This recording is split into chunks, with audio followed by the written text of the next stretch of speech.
A hospice nurse spent years listening to people in their final weeks of life. She wrote down what they regretted most. Not one person said, "I wish I'd worked more," or "I wish I'd bought a bigger house." The regrets were quieter than that, and far more fixable than you'd think. Today we're covering 7 of them, backed by real research, not guesswork. And number 5 is the one almost nobody sees coming until it's too late. Let's get into it. This is the single most common regret Bronnie Ware recorded in her book, The Top 5 Regrets of the Dying, published in 2011. Ware worked in palliative care, and she noted that most people, when their choices ran out, realized how many dreams had gone unfulfilled because of decisions made to please someone else. Here's what causes it. It's rarely one big wrong turn. It's 1,000 small ones. Choosing the safe career because a parent expected it. Staying in a town because leaving felt selfish. Saying yes when every part of you wanted to say no. The fix isn't dramatic. Ware's own observation was that this regret showed up because people didn't make even half the choices they could have. So the concrete action is small and doable.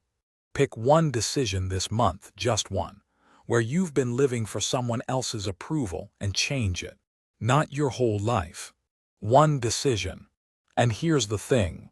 That regret about living for others connects directly to our next one, because there's a flip side to pleasing people. It's avoiding them entirely, especially the hard conversations. That one's coming up in block 3, and it might be the most expensive regret on this list, literally. Ware found this regret came up in nearly every man she interviewed.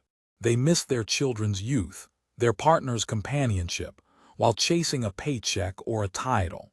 But here's the nuance worth sitting with.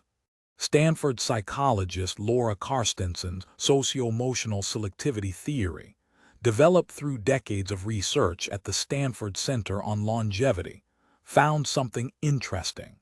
As people sense time is limited, they naturally shift their priorities toward meaningful relationships and away from status or achievement. The problem is, most people make that shift too late, in their 70s or 80s, instead of choosing it deliberately in their 50s or 60s. Carstensen's research suggests we don't have to wait for a health scare or a milestone birthday to make that shift. We can choose it now on purpose. The concrete action here is simple. Look at your calendar from last week. If work-related tasks outnumbered time with people you love by more than 2 to 1, that's your signal.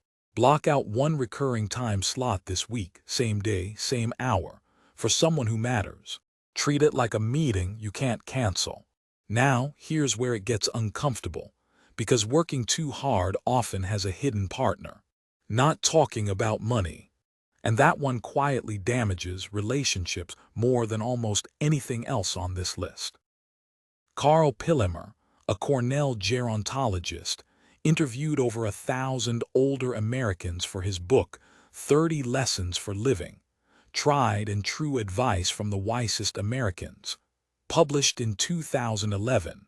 One of his clearest findings, repeated across hundreds of interviews, was that couples who avoided financial conversations early in a relationship paid for it later, in stress, resentment, and sometimes divorce. This regret is caused by something very human. Money conversations feel like conflict, so we postpone them. We assume our partner or our adult kids already know our wishes. They usually don't. The fix is concrete, and it takes less time than people think. Pillemer's research pointed to one habit shared by couples who avoided this regret. They had a standing, low-pressure conversation about money, not once, but as a regular check-in. Something as simple as 15 minutes over coffee once a month, where the only rule is no blame, just information. And if you want a factual starting point for that conversation rather than an emotional one, the Social Security Administration's retirement planner at SSA.gov lets you check your exact benefits by birth year. It's free, it's official, and it turns a vague worry into a real number you can actually plan around. Now let's talk about the regret that catches people off guard, because it's not about what people did. It's about what they never said out loud. Ware documented this pattern again and again.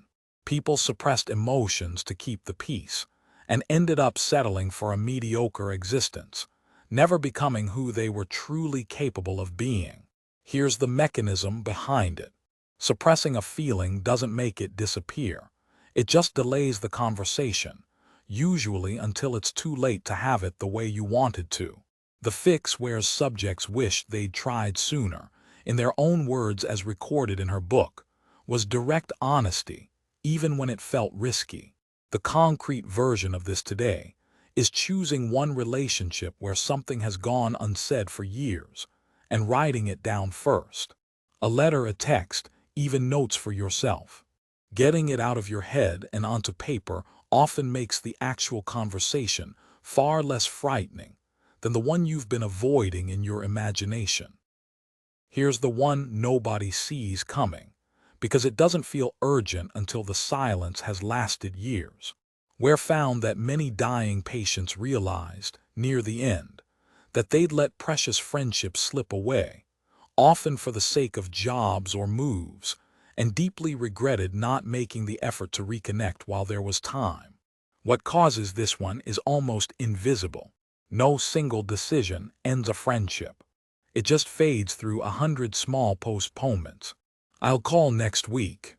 Next week never comes.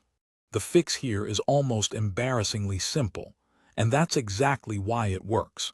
Pick one person right now, someone you've been meaning to reach out to for longer than you'd like to admit, and send a message today. Not a plan to reach out. The actual message. This regret sets up the next one perfectly, because staying connected to people is only half the equation.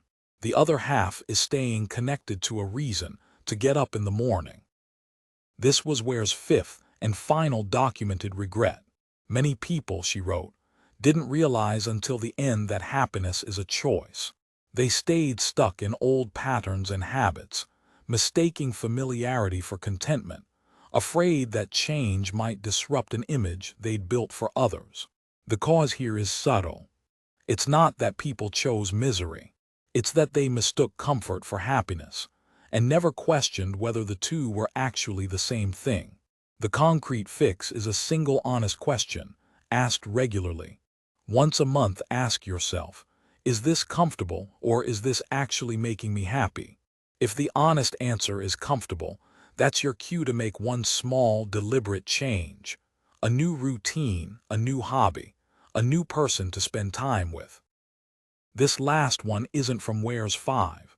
It's the thread that connects all of them, and it's the reason this video exists. Pillimer's interviews in 30 Lessons for Living found that the older Americans he spoke with, across every income level and background, consistently defined a good later life not by achievement, but by purpose they chose for themselves, not one handed to them by a career or by other people's expectations. The regret, when it shows up, sounds like this. I don't know who I am now that the job, or the caregiving, or the raising kids part is over. The fix is to build your answer before you need it. Pillimer's subjects who reported the most contentment in later life had one thing in common. They had cultivated at least one source of purpose entirely separate from their career, years before retirement forced the question. The concrete action is to write down, right now, one thing you'd want to be known for that has nothing to do with your job title. Then take one small step toward it this week. So here's the short version. Live true to yourself, not someone else's script. Protect time with people over time at work. Talk about money before it becomes a crisis. Say the hard things out loud. Keep your friendships alive on purpose. Choose happiness over mere comfort. And build a purpose that's yours alone. This is educational content, not financial advice, and nothing here is medical guidance either.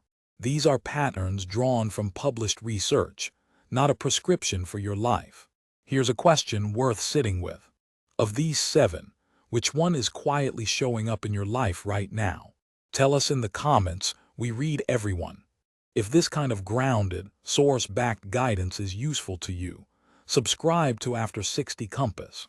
We do the homework so you can spend your time on what actually matters.